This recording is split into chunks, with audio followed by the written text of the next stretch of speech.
So, kita beralih kepada topik yang seterusnya, iaitu HAM 2.3 pendaftaran.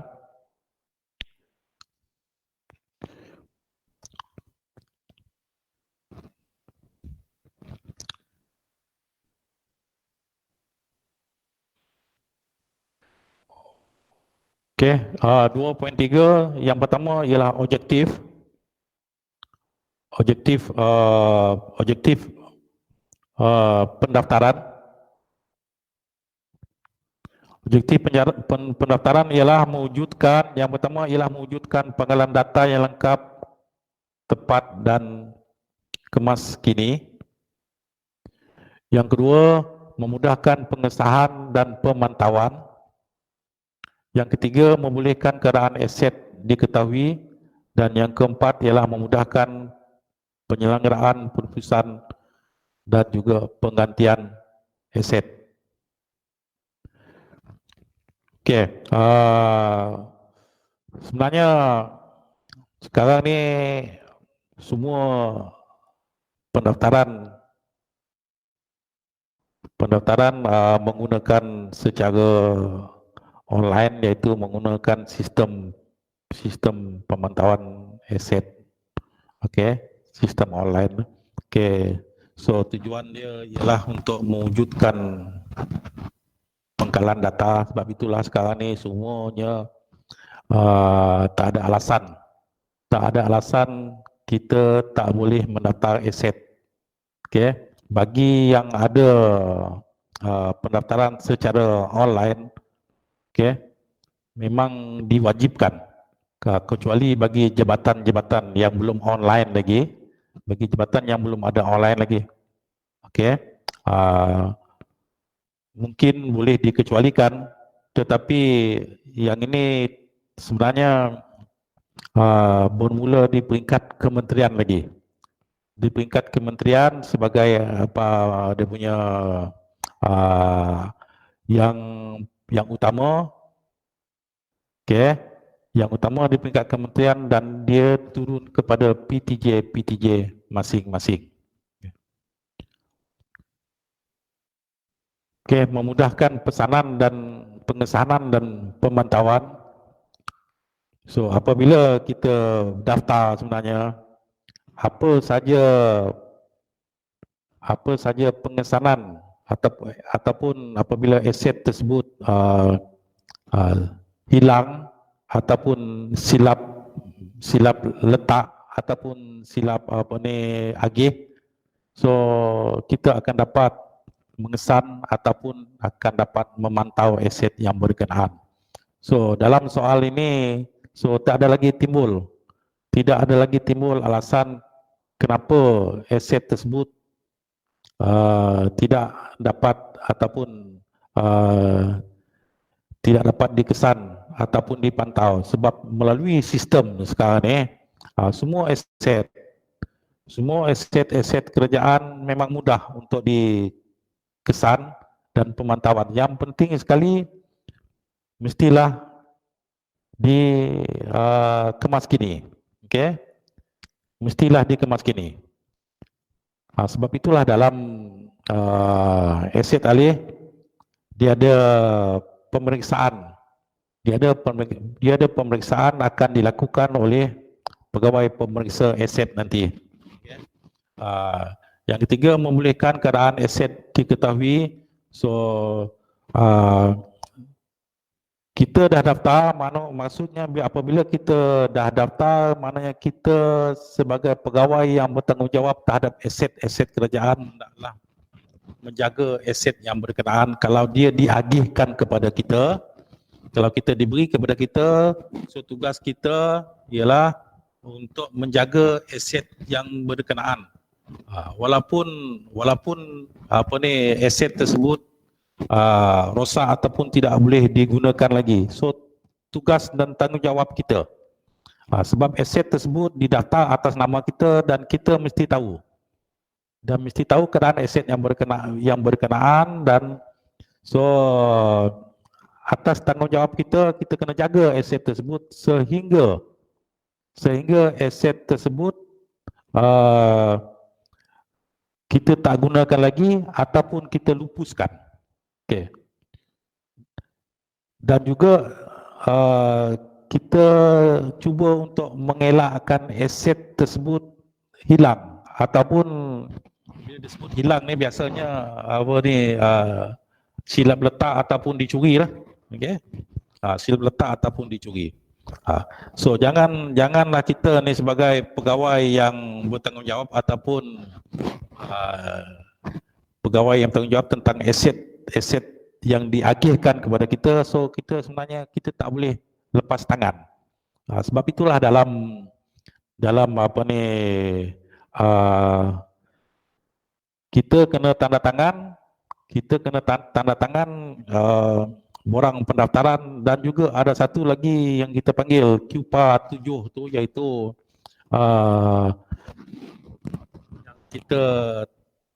yang kita tampal yang kita gantungkan dekat dinding tu, sebenarnya dinding di ruang kerja kita. So kita tengok QPA 7, itulah sebenarnya harta yang ataupun aset alih yang di bawah jagaan kita. Okey, bagi setiap aset yang didaftarkan, tempoh pendaftaran ialah 2 minggu daripada tarikh penerimaan. So peraturan ini memang dah lama tu sebenarnya, daripada pekeliling yang asal dulu pada pekeliling yang asal dulu yang diterima pada yang diamalkan pada pekeliling yang asal bilangan 5 2007. Sejak daripada 2007 tersebut, aset mestilah didaftarkan dalam tempoh 2 minggu setelah tarikh pengesahan penerimaan. Okey. Tarikh pengesahan penerimaan bermaksud di sini tarikh kita sign. Tarikh kita tanda tangan mengesahkan ianya diterima. Itu maksudnya. Okey. Dalam tempoh 2 minggu. Okey, aset yang perlu didaftarkan adalah merupakan aset yang dibeli melalui wang kerajaan ataupun di bawah objek, sama ada di bawah objek 27, okey, sama ada di bawah objek 27 ataupun di bawah objek 35, iaitu ataupun objek one off di bawah OS 35, ataupun aset yang kita sewa beli dengan wang kerajaan. Okay. Ada aset yang kita sewa beli dengan wang kerajaan ataupun yang kita terima melalui proses perundangan ataupun perjanjian. Melalui proses perundangan ataupun perjanjian. Okey, so kita perlu mendaftarkan aset yang berkenaan melalui borang pendaftaran aset. Okey, aset alih yang dibekalkan bersekali dengan bangunan. Okey, mana-mana aset alih yang dibekalkan bersekali dengan bangunan setakat ini. Okey, sebab apa yang saya difahamkan, bagi aset yang kekal yang kita tak boleh nak alihkan, so ada peraturan baru, tetapi sama ada pekeliling tersebut dah keluarkan ataupun belum. Okey, itu panggil aset tetap lah. Okey, aset tetap, sama ada dia mengikut peraturan aset alih ni ataupun tidak, itu nantilah kita sama-sama tunggu. Okey. Yang maksudnya di sini ialah yang melekat di bangunan tu lah. Yang melekat di bangunan macam aircon, okey. Sama ada ditarifkan sebagai aset alih ataupun aset tetap. Okey. Tapi sama-samalah nanti kita tunggulah. Okey. Dan lagi satu,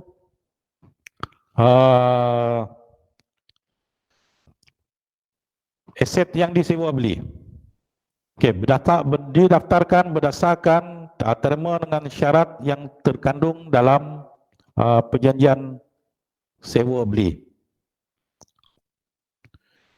Okey, kita tengok yang kita beli melalui sewa beli tersebut. Semasa kita mendaftarkan, kita nak tengok syarat-syarat perjanjiannya. Kalau aset tersebut dalam perjanjian dari awal telah menyatakan bahawa aset tersebut akan menjadi hak milik kementerian ataupun jabatan, bermula daripada tarikh penerimaan, so kita kena daftarlah. Sebab yang ini aset sewa beli. Bila aset sewa beli, kita kena tengok dia punya terma perjanjian dia. Tapi kalau aset tersebut dinyatakan selepas tempoh perjanjian, selepas tempoh perjanjian, barulah kita daftarkan ianya selepas tamat tempoh sewa beli yang berkenaan. Selepas tempoh sewa beli yang berkenaan ataupun selepas tempoh perjanjian.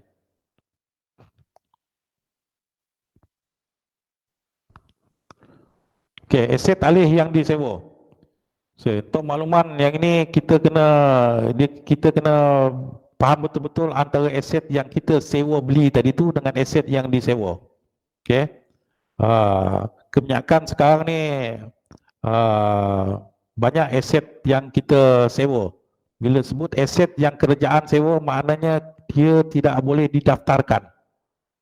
Dia tak boleh didaftarkan sebab itu bukan kita punya aset alih. Itu aset ataupun syarikat ataupun pembekal. Contohnya seperti mesin photostat, kenaan apa semua.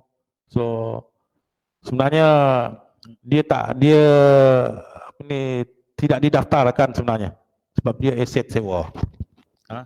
Cuma kita boleh menyediakan satu senarai saja, satu senarai aset yang kita sewa untuk tujuan rekod oleh jabatan ataupun kementerian.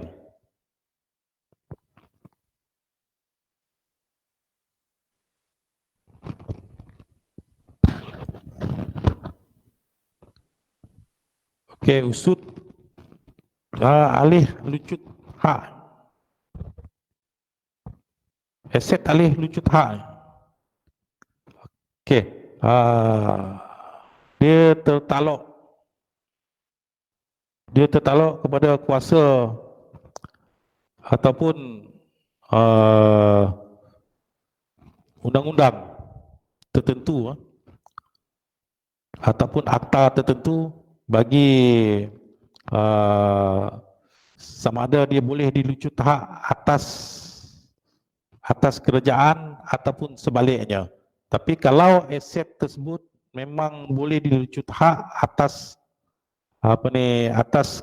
kerajaan, sebagai contoh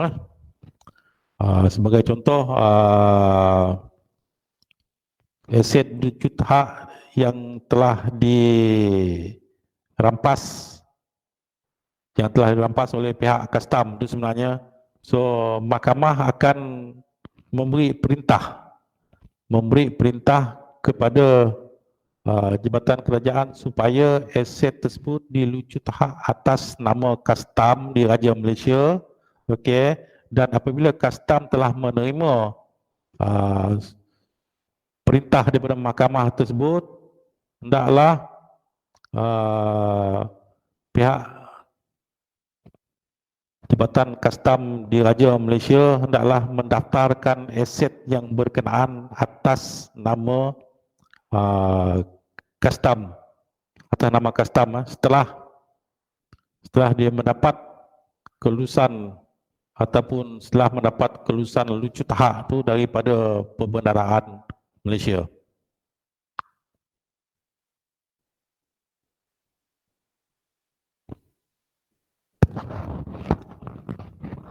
Okey, dokumen yang perlu dikemukakan kepada pihak pemerintahan Malaysia untuk menggunakan semula aset lucu tahap adalah seperti yang berikut.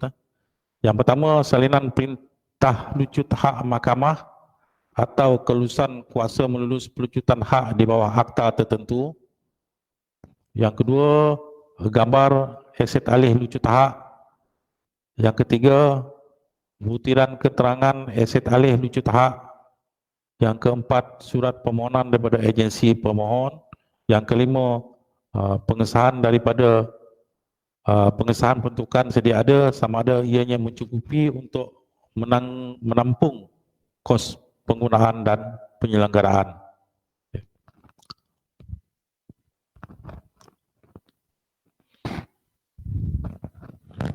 Okey, penempatan aset alih ke PTJ lain ataupun di luar permis kerajaan.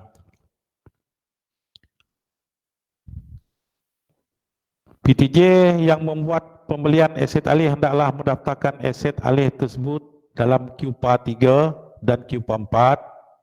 Ya. Nombor siri pendaftaran PTJ yang mendaftar adalah kekal kerana aset alih tersebut milik PTJ yang asal. Salinan QPA 3 dan QPA 4 hendaklah diserahkan kepada PTJ penerima. So, yang ketiga, PTJ penerima hendaklah membuat penempatan ke atas aset alih dan menyediakan QPA 7 secara berasingan. PTJ penerima tidak perlu mendaftar semula aset alih tersebut dan semua urusan pengurusan aset alih termasuk penyelenggaraan, pemeriksaan, pelupusan hendaklah di bawah tanggungjawab PTJ yang mendaftar. Okey.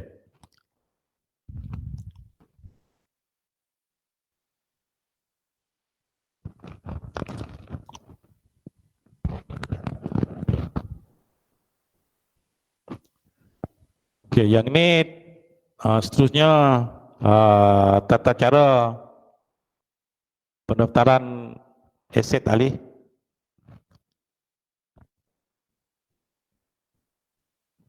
Walaupun sekarang ni aset alih kita daftar melalui sistem sekarang ni. Sekarang ni kita daftar melalui sistem, tapi walaupun sistem tu agaknya mudah, tapi kita kena tahu caranya. Kena tahu caranya macam mana nak mendaftarkan aset yang berkenaan. Tapi untuk khusus sistem ni sebenarnya jabatan sendiri saya rasa dah buat untuk staff dia sendiri. Okey. Cuma tujuannya khusus secara online ni, ataupun kalau dulu bersemuka, okey, supaya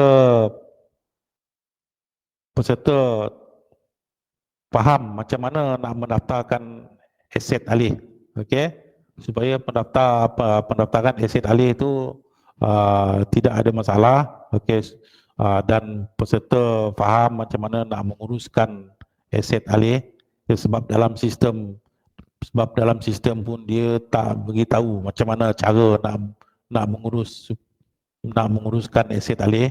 So yang paling penting sekali, you all, kalau you daftar dia melalui sistem, sebab you kena baca berkeliling. You kena baca, jangan you tak baca berkeliling. Sebab apa saja yang ada online tersebut, you mesti tahu. You mesti tahu. Jangan kata orang daftar je tapi tak tahu apa-apa. Sebab itulah berkeliling itu penting. Berkeliling itu penting. Dan walaupun berkeliling tersebut ialah secara kita boleh tengok dan kita boleh print dia secara hard copy, okey, dan kita tak boleh tinggalkan berkeliling ini sebab ada masa-masa tertentu berkeliling ini sangat berguna, okey. Yang ini sangat berguna. Okey, yang pertama, apabila kita nak mendaftarkan aset secara rasmi, yang pertama kita kena tengok pesanan rasmi kerajaan. Itu yang pertama. Sebab apa? Setiap pembelian aset alih, bila dia kata menggunakan peruntukan kerajaan, sama ada peruntukan kerajaan ataupun wang amanah, okey, dia kena ada pesanan rasmi kerajaan, local order ataupun LO lah. Okey, yang pertama. Itu yang kedua is nota serahan. Nota serahan. Nota serahan daripada pihak pembekal. Maksudnya di sini apabila nota serahan ni biasanya dia akan diteliti oleh pegawai penerima aset yang dilantik. Okey. Nota serahan yang kedua, okey. Dan yang ketiga, invoice pembekal. Invoice pembekal. Okey, nota serahan dan invoice pembekal. Dua-dua penting. Dua-dua penting. Tetapi setelah ditandatangani oleh penerima aset, okey. Setelah ditandatangani oleh penerima aset, maksudnya di sini penerima aset telah mengesahkan penerimaan. Okey. Dan boleh sebenarnya kalau tidak ada lain-lain dokumen yang berkaitan, yang ini pun boleh sebenarnya diberi kepada pegawai yang bertugas untuk mendaftar aset. Okey. Dah boleh diberi kepada pegawai untuk yang mendaftar aset tersebut. Okey, dan juga boleh diproceed untuk payment, untuk bayaran sebenarnya. Okey. Dan yang lain is dokumen kontrak.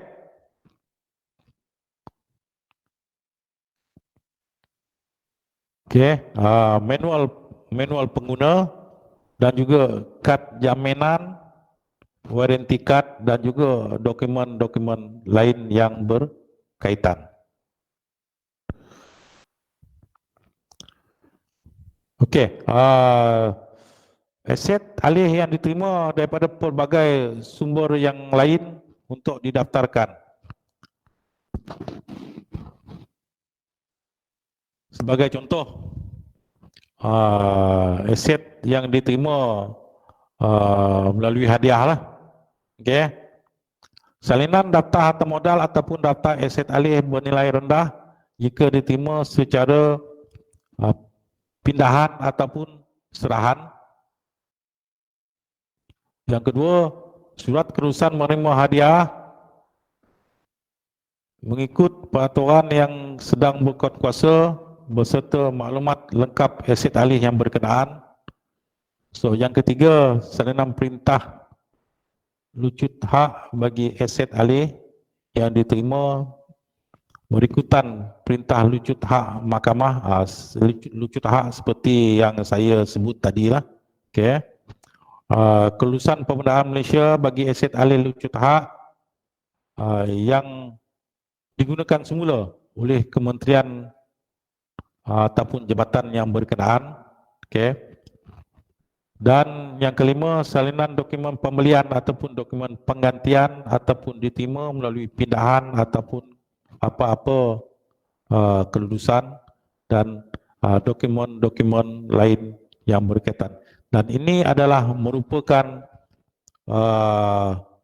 surat-surat sokongan untuk kita mendaftarkan aset-aset selain daripada yang kita beli tadi tu. Yang kita beli, okay, yang saya sebut tadi ialah untuk kita daftarkan, untuk kita memudahkan kita membuat pendaftaran aset alih.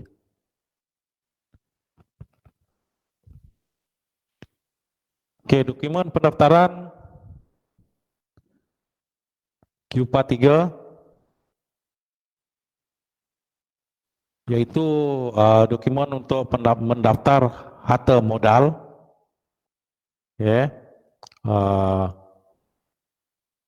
Maklumat diisi dengan lengkap dan tepat.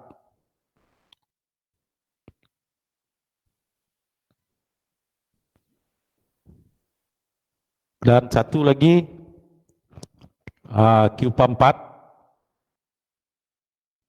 Borang Q44 ni ialah borang untuk kita mendaftar aset bernilai rendah.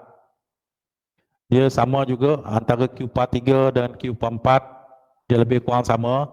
Cuma dari segi had nilai bagi Q43 ialah lebih daripada 2,000, dan Q44 ialah untuk mendaftar aset bernilai rendah 2,000 ke bawah. Untuk 2,000 ke bawah.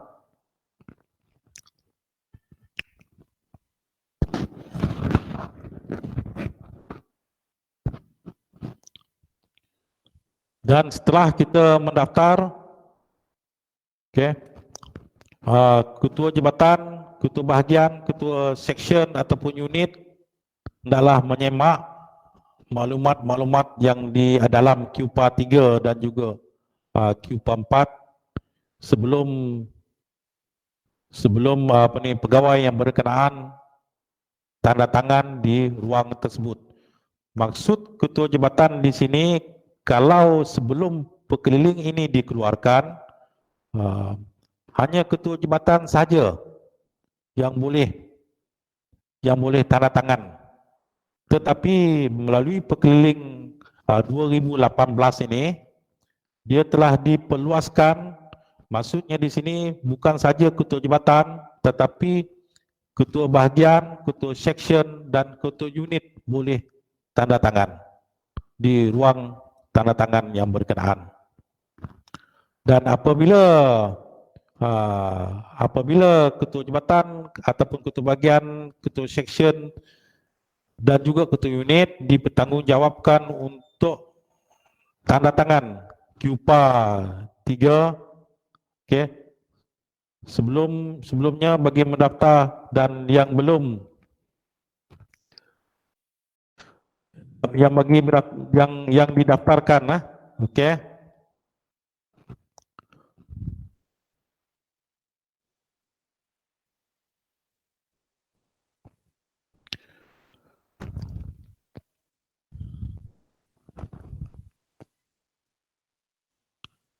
ketua jabatan boleh melantik pegawai-pegawai bersesuaian membantu beliau bagi mendaftar semua aset yang dimiliki oleh kementerian ataupun jabatan ataupun PTJ yang berkenaan.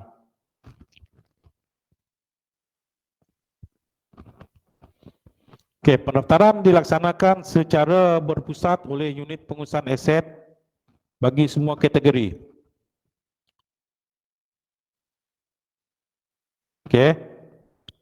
Pendaftaran dilaksanakan secara berpusat oleh UPA bagi semua kategori aset alih. Atau pendaftaran boleh dilaksanakan oleh bahagian, cawangan ataupun PTJ masing-masing. Ataupun pendaftaran dilaksanakan secara berpusat mengikut kategori tertentu seperti peralatan ICT oleh bahagian teknologi maklumat. Sekiranya aset alih didaftarkan secara berpusat, salinan QPA 3 dan QPA 4 hendaklah dikemukakan kepada bahagian cawangan PTJ di mana aset tersebut ditempatkan.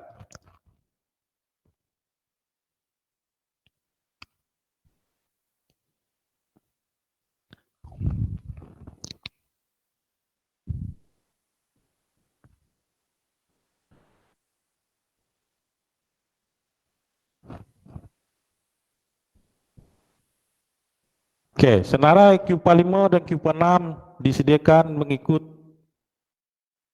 tahun semasa oleh bahagian cawangan ataupun PTJ masing-masing. Okey, QPA 5 dan QPA 6 dikemas kini apabila terdapat aset baru, okey, aset alih dilupuskan ataupun aset alih dihapus kira. So, yang ini kena ambil perhatian apabila kita dapat aset baru, okey, tindakan kita mengemas kini QPA 5 dan QPA 6 hendaklah dibuat ataupun apabila aset tersebut dilupus ataupun dihapus kira.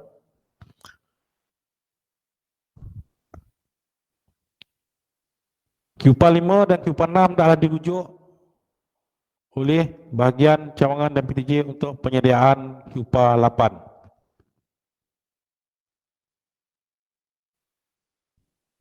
Kementerian boleh mendapatkan QPA 5 dan QPA 6 daripada jabatan ataupun PTJ di bawahnya jika perlu.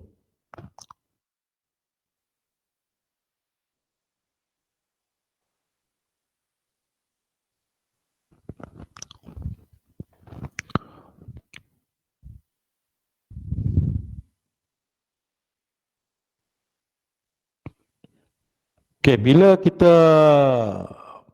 sepatutnya mengemas kini daftar sama ada daftar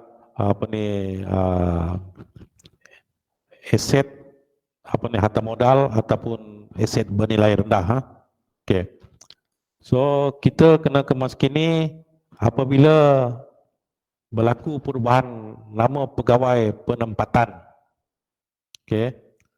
Pegawai penempatan di sini bermaksud kepada siapa aset tersebut diagihkan, dia telah bertukar nama penerima dia. Okey. Okay, yang kedua ialah pemeriksaan apabila pemeriksaan aset tersebut dijalankan. Okey. Yang ketiga, apabila pindahan telah dilakukan, pindahan di sini bermaksud daripada satu PTJ kepada satu PTJ yang lain. Okay. So nanti PTJ ini akan pindahan ini akan disentuh pada hari yang ketiga lah. Okay. Yang keempat, pelupusan. Jika ianya telah dilupuskan, pelupusannya, maknanya kita kena updatekan daftar, kita kena kemaskinikan daftar. Okay, seterusnya hapus kira. Hapus kira dah diluluskan oleh pihak yang bertanggungjawab. Okay. Yang kelima, jika ada penambahan, penggantian ataupun naik taraf aset yang berkenaan, especially bahagian B bahagian B bagi harta modal dan juga aset bernilai rendah. Okay. So kena kemaskini dia punya pendaftaran. Dan yang terakhir sekali, perubahan penempatan.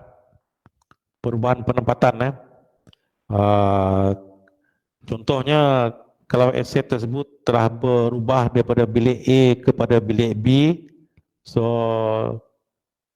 kalau dah disahkan berubah, dan kita akan kemaskini. Kita akan kemaskini daftar dan juga jangan lupa kita akan kemaskini QPA 7 ataupun aset di lokasi.